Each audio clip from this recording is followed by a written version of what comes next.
That's been the conversation today. A range of voices there on Bloomberg TV and radio on both the economic and political impact of DeepSeek. Certainly moved the market. Here with more, Michelle Giuda, CEO at the Krach Institute for Tech Diplomacy at Purdue. It's great to have you with us here, Michelle. I wonder your thoughts on this right now, if in fact this is the game changer that some are framing it to be, if China just owned the U.S. on AI, or if we're getting a little over our skis here today. Well, it's not a game changer in the sense that we've known for quite a while that China wants to be the global leader in artificial intelligence. They've stated it publicly many, many times, and we know that they want to marshal all aspects of their society to do that. So there should be no surprises here. It's a game changer in the sense that all it should do is double down American efforts to move faster, smarter, and maybe more cheaply on how we innovate in artificial intelligence. And I think the Stargate project announced last week is a good example of how we're going to turbocharge our efforts. But the question for us is, when are our next 10 Stargates coming out, and what can we do to go on offense even faster? Well, and if you're building out all that AI infrastructure in the U.S. and investing in fabs and that kind of thing, Michelle, it's also a question of whether you keep more of that in the U.S. If you expand, say, export controls, is that also what needs to happen here?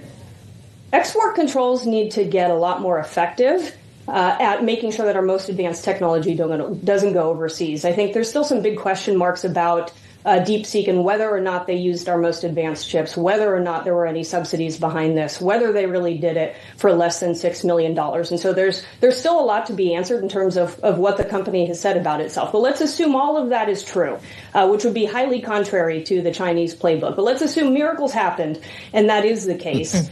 Either way, we need to make sure that in addition to a strong offense, we have a really strong defense that means tighter export controls for countries and companies to make sure that our most advanced technology isn't fueling their military, isn't fueling their ability to dictate the values that define the most important technology of the 21st century. Mm-hmm. Well, how much do the numbers need to change here? You mentioned this new initiative that Donald Trump rolled out with Sam Altman, with Oracle, of course, and SoftBank. That was a $100 billion investment that was announced almost a week ago now at the White House, and could be as high as $500 billion, according to Donald Trump. Are those outrageous numbers? Why are we spending all of that money if DeepSeek does this for $6 million? Well, like I said, there's still a lot of questions about whether or not they really did it for $6 million. But if we assume that to be true, maybe the good news is that we can find ways to be more efficient with our spending. And so that $500 billion ultimately goes a lot farther than we had originally intended it. That would be really good news. But there's other things that we need to do at scale. We need to graduate more engineers in this country so we can compete with China. We graduated about less than 900,000 engineers in 2020 compared to China's 2 million. The Krach Institute here at Purdue is going to graduate more engineers than any other top university in the country. We need to do that at scale so that we are winning in the short term and then in the long term, because unless we have the engineers to build and design the data centers, to design more advanced AI, we're not going to be able to be the world capital of artificial intelligence.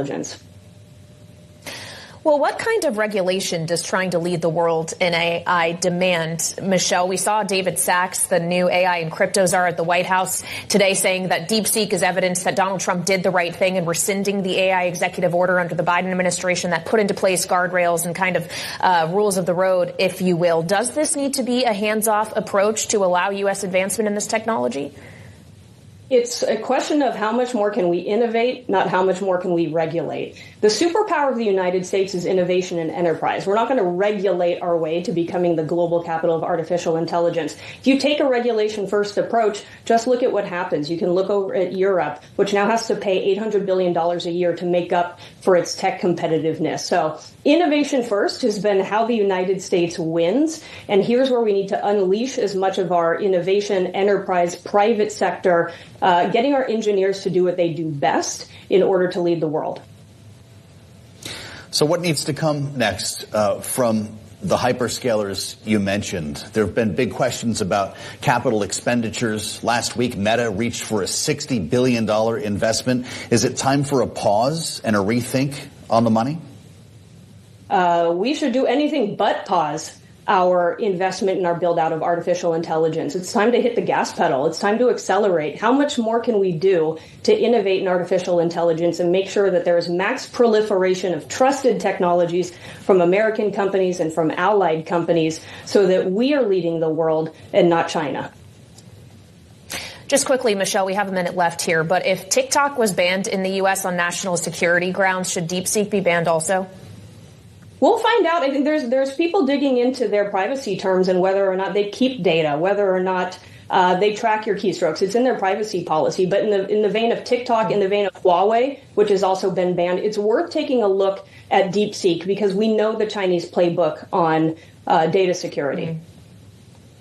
All right, Michelle Giuda, CEO of the Krach Institute for Tech Diplomacy at Purdue. Thank you so much. And coming up, our conversation with Gregory.